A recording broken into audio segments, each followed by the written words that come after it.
পুজোর মুখে মানবিক কর্মসূচি। পুজো আসছে, এই সময় সবার মুখে থাকুক আনন্দ। গরিব অসহায় মানুষেরা যাতে হাসিতে থাকেন তার জন্য বিভিন্ন সংস্থার নানা কর্মসূচি গ্রহণ করছে।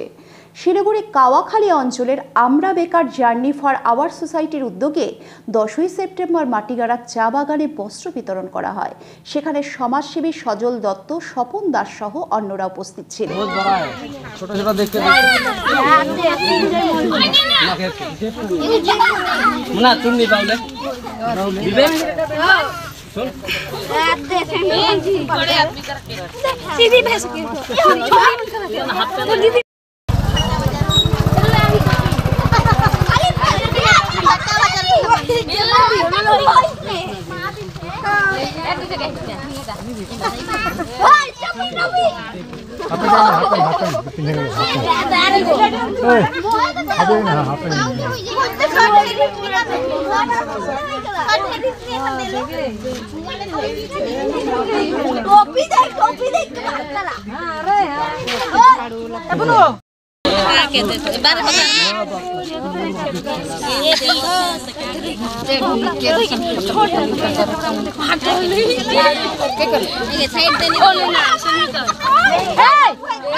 स्कूल में जाना